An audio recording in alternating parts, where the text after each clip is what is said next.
வணக்கம் நண்பர்களே. ஸோ வெற்றிகரமாக அந்த புக்கை கம்ப்ளீட் பண்ணிட்டேன். The one thing Harry Keller. ரொம்ப அருமையான புக்குங்க. நிறையா விஷயங்கள் இந்த புக்கிலேருந்து படித்து ஷேர் பண்ணியிருக்கேன். ஸோ அதில் ஏதாச்சும் ஒரு விஷயத்த நீங்கள் எடுத்துக்கணும்னாலும் ஒன் திங், ஒரு விஷயத்த பண்ணீங்கன்னா உங்கள் லைஃப் கம்ப்ளீட்டாக மாறிடும் அப்படின்னா அந்த விஷயத்த பண்ணுங்க அப்படின்னு சொல்கிறாரு. ஸோ இப்போ இருக்க சூழ்நிலையில்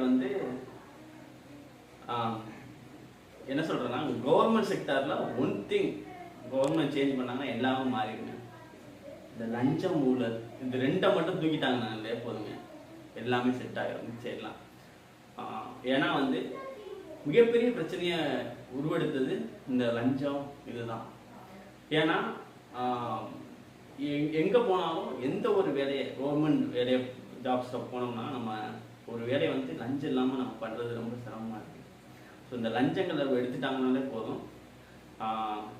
ஸோ நிறையா விஷயங்கள் ஈஸியாகவும் மக்களுக்கு பயனுள்ளதாகவும் ஜாப்ஸ்லாம் பார்த்தா இப்போ டைரெக்டாக மெரிட்டில் பாஸ் பண்ணி போன பசங்களாக இருந்தால் அவங்க தான் சம்பாதிக்கணும்னு நினைக்க மாட்டாங்க.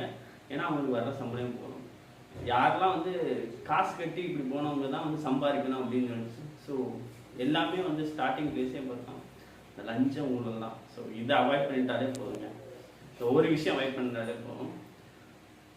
அடுத்த தலைமுறைக்கு நம்ம ஒரு அமேசிங் பிளேஸை விட்டு போக முடியும்.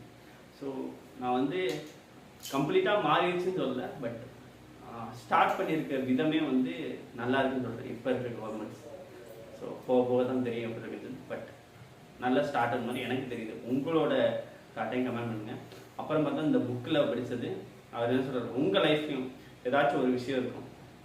உங்கள் ஜாப்லையாக இருக்கட்டும், இல்லை உங்கள் ஃபேமிலி ரிலேஷன்ஷிப்லையாக இருக்கட்டும், இல்லை உங்கள் பிஸ்னஸ்லையாக இருக்கட்டும், உங்களோட பர்சனல் லைஃப்லையாக இருக்கட்டும், இது எல்லாத்துலேயும் ஏதாச்சும் ஒரு விஷயத்த நீங்கள் பண்ணீங்கன்னா இது எல்லாமே செட் ஆகிடும்னா அந்த விஷயத்த பண்ணுங்க. ஸோ உங்களோட பர்சனல் லைஃப்பில் உங்களோட பாடியை ஃபிக்ஸ் பண்ணணும்னு நினச்சிங்கன்னா கண்டினியூஸாக அதில் மட்டும் எஃபர்ட் பண்ணுங்க. நீங்கள் ஜாபில் போகிறீங்க, உங்களோட கம்யூனிகேஷன் ஸ்கில்ல ஃபிக்ஸ் பண்ணணும், அதில் மட்டும் எஃபர்ட் போடுங்க. உங்கள் ஃபேமிலி ரிலேஷன்ஷிப்பில் ஏதாச்சும் ஒரு விஷயத்தை ஃபிக்ஸ் பண்ணணும், அதில் மட்டும் எஃபர்ட் போடுங்க. உங்கள் பிஸ்னஸில் ஏதாச்சும் ஒரு விஷயத்தை ஃபிக்ஸ் பண்ணணும், அதில் எஃபர்ட் போடுங்க. ஸோ இந்த விஷயங்கள்லாம் சொல்கிறாரு. Just focus on one thing, அதை ஃபோக்கஸ் பண்ணாலே போதும், மிச்சம் எல்லாம் ஆட்டோமேட்டிக்காக செட் ஆகிடும் அப்படின்னு சொல்கிறாரு. இந்த விஷயங்கள்லாம் இந்த புத்தகத்தோட ஃபைனல் பேஜஸில் ஷேர் பண்ணியிருக்காரு. சரிங்களா? ஸோ நீங்கள் இதை ஃபாலோ பண்ணுங்கள். ஒரு ஒண்டர்ஃபுல் புக். உங்களுக்கும் ஆப்பர்ச்சுனிட்டி கிடச்சுன்னா வாங்கி படித்து பாருங்கள். எல்லாருமே இந்த ரீடிங் ஹேபிட்டை வளர்த்துக்கங்க. ஏன்னா இது